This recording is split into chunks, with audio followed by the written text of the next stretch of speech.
Hi friends, RK news తెలంగాణకు స్వాగతం. ఈ రోజు ఢిల్లీలో తుది తీర్పుకు సిద్ధమైంది. ఢిల్లీలో జరిగిన ఎలక్షన్లో తుది తీర్పు ఎలా జరిగింది, ఎవరు విజయం సాధించిండ్రు, దానిపై అప్డేట్ తెలుసుకుందాం. జరిగిన అంశాలు ఏంది, దానిపై ఒకసారి చర్చించుకుందాం. ఢిల్లీలో ఇవాళ ఎట్టకేలకు రిజల్ట్ రావడం జరిగింది. దీనిలో బీజేపీ 47 స్థానాలకు పరిమితమైంది. 23 స్థానాలకే పరిమితం కావడం జరిగింది. 70 స్థానాలున్న ఢిల్లీలో 47 స్థానాలతో విజయకేతం ఎగరేసిన బీజేపీ పార్టీ మరియు ప్రతిపక్ష హోదాకే పరిమితమైన 3 టర్మ్స్ సీఎంగా పనిచేసిన కేజ్రీవాల్ గారు కూడా ఓటమి పాలైనారు. అంటే ఇక్కడ వారు చేసిన వ్యూహాలు ఏంది, వారు ఎలక్షన్ల ముందు ఇచ్చిన వ్యూహాల గురించి మరియు వారు ఫలించిన వ్యూహాల గురించి మాట్లాడుకుందాం. ఒకసారి బీజేపీ ఇచ్చిన హామీలు ఏంది, వాటిపై ఒకసారి చర్చించుకుందాం. ఇక్కడ బీజేపీ ఇచ్చిన హామీలు ఆప్ సర్కార్పై కోట్ల ప్రజాధనం వృధా చేశారనే ఉద్దేశంతో ప్రజల్లోకి తీసుకెళ్లడం జరిగింది. ఇక్కడ బీజేపీ ఏంటంటే కోట్ల ప్రజాధనం వృధా చేసింది, ఆప్ పార్టీని ప్రజల్లోకి తీసుకుపోవడంలో సక్సెస్ కావడం జరిగింది. మరియు కేజ్రీవాల్ గారు విలాసవంతమైన జీవితం గడుపుతున్నారు, ప్రజా సొమ్ముతో విలాసవంతమైన జీవితం గడుపుతున్నారనే నినాదం కూడా ప్రజల్లోకి తీసుకుపోవడంలో బీజేపీ సక్సెస్ అయినట్టు ఇక్కడ రిజల్ట్ చెప్తున్నాయి. మరియు ఇంకోటి, బీజేపీ ఇచ్చిన హామీలలో మరియు మహిళలకు నెలకు 2500 ఇస్తామనే హామీ కూడా బీజేపీ ఇవ్వడం జరిగింది. దీనివల్ల ప్రజలు ఆప్ నుండి బీజేపీకి మొగ్గు చూపారనేది ఇక్కడ రిజల్ట్ తోని బయటపడ్డాయి. కానీ బీజేపీ ఏ రాష్ట్రంలో కూడా హామీలకు వ్యతిరేకంగా ఉండే బీజేపీ పార్టీ ఎట్టకేలకు ఢిల్లీలో తల వంచాల్సి వచ్చింది. ఎందుకంటే 3 టైమ్స్ మేము బీజేపీ పార్టీ కేంద్రంలో వచ్చినా కూడా ఢిల్లీని ఎందుకు కైవసం చేసుకోలేకపోతున్నామనే ఉద్దేశంతో ఎట్టకేలకు హామీలకు తల వంచిన బీజేపీ పార్టీ. దానిలో ఉద్దేశంగానే 4వ హామీ 500కే గ్యాస్ సిలిండర్, 500కే సబ్సిడీలో గ్యాస్ సిలిండర్లు ఇస్తామనే హామీ కూడా ఇవ్వడం జరిగింది. మరియు సంవత్సరానికి 2 గ్యాస్ సిలిండర్లు ఫ్రీగా ఇస్తామనే హామీ కూడా ఇచ్చిన బీజేపీ పార్టీ. మరియు గర్భిణీ మహిళలకు 21,000 ఇస్తానని కూడా చెప్పడం, అంటే ఎట్టకేలకు హామీల వర్షం కురిపించడం జరిగింది. ఆప్ ఇచ్చిన హామీల కంటే పెద్ద మొత్తంలో బీజేపీ పార్టీ హామీలు ఇచ్చి ప్రజలు నమ్మేలా చేసి ఎట్టకేలకు విజయం సాధించడం జరిగింది. మరియు హామీ ఇచ్చిన దాంట్లో 7వ హామీ 70 ఏళ్ళు పైబడి ఉన్న వారికి 10 లక్షల బీమా కూడా ఇవ్వడం జరిగింది. 70 ఏళ్ళ పైబడి ఉన్న వృద్ధులకు కూడా 10 లక్షల బీమా ఇస్తానని హామీ ఇవ్వడం జరిగింది. మరియు 60-70 ఏళ్ళు పైబడిన ముసలి వాళ్ళకు కూడా 2500 పెన్షన్ ఇస్తామని కూడా హామీ ఇచ్చిన బీజేపీ పార్టీ. మరియు 70 ఏళ్ళు దాటిన వృద్ధులకు వితంతులకు 3000 పెన్షన్, అంటే 70 ఏళ్ళు దాటిన వృద్ధులకు వితంతులకు కూడా 3000 పెన్షన్ ఇస్తానన్న బీజేపీ పార్టీ. మరియు మురికివాడలో ఉన్న, అక్కడ ఢిల్లీలో ఉన్న మురికివాడలో ఉన్న ప్రజలకు 5 రూపాయలకే భోజనం అనే స్కీమ్ను కూడా హామీలో పెట్టడం జరిగింది. అంటే ఇక్కడ ఆంధ్రప్రదేశ్లో కూడా 5 రూపాయల భోజనం సక్సెస్ కావడం మరియు తెలంగాణలో కూడా సక్సెస్ కావడం, ఇది అక్కడ యూటిలైజ్ చేసిన బీజేపీ పార్టీ. అంటే అక్కడ ఉన్న మురికివాడలో ఉన్న ప్రజలను అట్రాక్ట్ చేసే విధంగా ఈ హామీని తీసుకొచ్చారనే చెప్తున్నాయి. మరియు ఇంకోటి ఏంటంటే ఎట్టకేలకు బీజేపీ పార్టీ ఢిల్లీలో అధికార పీఠాన్ని కైవసం చేసేయాలనే ఉద్దేశంతో ఇక్కడ పెద్ద అగ్రనాయకులను, ఎన్డీఏ కూటమిలో ఉన్న అగ్రనాయకులను, ఆంధ్రప్రదేశ్లో ఉన్న సీఎం చంద్రబాబు గారిని మరియు కేంద్ర మంత్రులను ఎక్కడికక్కడ ఎలక్షన్లు అయిపోయేదానికి ఢిల్లీలో మకాం వేసి ప్రతి గల్లీ ప్రతి వాడకు తిప్పి బీజేపీని విజయకేతనం ఎగరవేసే దిశగా వారిని ప్రయోగించాల్సి వచ్చింది. మరియు ఇక్కడ ఆప్కు అనుకూలించని ఫలితాలు ఏంది, వాటి మీద కూడా ఒకసారి గమనిస్తాం. ఇక్కడ ఆప్కు ఫలించని ఫలితాలు ఏందో ఒకసారి గమనిస్తాం.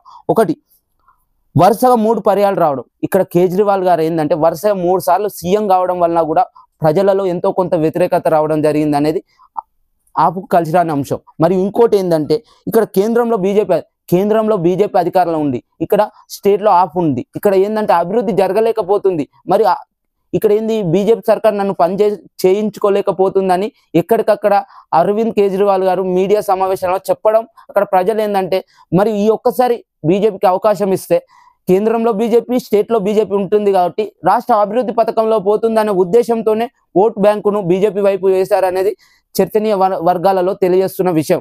మరి ఇంకోటి ఏంటంటే లిక్కర్ పాలసీ కేసు వ్యవహారం కూడా, శిశుమాల్ వ్యవహారం, ఇక్కడ ఏంటంటే లిక్కర్ పాలసీ వ్యవహారం కూడా పెద్ద దెబ్బ తాకిందని ఆప్కు తెలియజేస్తున్నా. ఏంటంటే ఇక్కడ లిక్కర్ స్కామ్ కూడా పెద్దగా ఆప్ కలిసి రాని అంశం.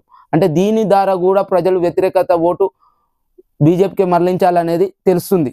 మరి ఇంకోటి ఏంటంటే కేజ్రీవాల్ సహా పార్టీ నేతలపై అవినీతి ఆరోపణ, కేజ్రీవాల్ సహా పార్టీ అగ్రనేతలపైన కూడా అవినీతి ఆరోపణలు రావడం కూడా ఇక్కడ మైనస్గా తెలియజేస్తున్నా. మరి ఇంకోటి ఏంది, ఆప్ ముఖ్య నేతలపై లిక్కర్ స్కామ్ కేసులు, ఆప్ ముఖ్య నేతలు ఎవరెవరు ఉన్నారో వారిపై కూడా లిక్కర్ కేసుల వ్యవహారం రావడం కూడా పెద్ద మైనస్గా తెలియజేస్తున్నా. ఇంకోటి, కేజ్రీవాల్, మనీష్ సిసోడియా, ఎంపీ సంజయ్ సింగ్ జైలుకు వెళ్ళడం. ఇక్కడ ఎంపీ సంజయ్ సింగ్ గారు మరియు ముఖ్యమంత్రి మరియు ఉప ముఖ్యమంత్రి వీరు కూడా జైలు పాలు కావడం కూడా ఇక్కడ ఆప్కు కలిసి రాని అంశంగా పరిగణలోకి తీసుకుందాం. మరి ఇంకోటి ఏంటంటే సత్యేందర్ జైన్ కూడా కటకటాల పాలవడం, అక్కడ సీనియర్ లీడర్ అయిన సత్యేంద్ర జైన్ కూడా కటకటాల పాలు కావడం కూడా ఆప్కు కలిసి రాని అంశంగా తెలియజేస్తున్నాం.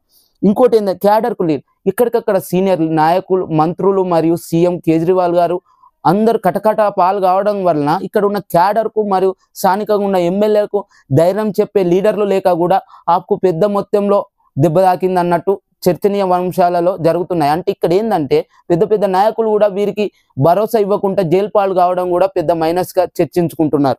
ఇంకోటి ఏంటంటే బీజేపీలో చేరిన కైలాస్ గెహ్లాట్ పెద్ద నాయకుడు బీజేపీలోకి పోవడం జరిగింది. ఆప్లో ఉన్న పెద్ద నాయకుడు కైలాస్ గెహ్లాట్ బీజేపీలోకి పోవడం వలన ఓట్ బ్యాంకు కూడా అయినతో బీజేపీకి షిఫ్ట్ అయినట్టు ఇక్కడ రిజల్ట్ తెలియజేస్తున్నాయి. అంటే ఇంత పెద్ద నాయకుడు కూడా బీజేపీ పోవడం కూడా ఆప్కు కలిసి రాని అంశంగా చెప్పుకోగలుగుతున్నాం. మరి ఇంకోటి ఏంటంటే కాంగ్రెస్ దూరం కాంగ్రెస్కి ఏంటంటే ఇవాళ ఒక్క సీటుకు రాకున్నా కూడా 7.5% ఓట్ బ్యాంక్ రావడం జరిగింది. అంటే ఈ ఓటు బ్యాంకులో 5% అన్న ఆప్కు పడే అవకాశం ఉండు.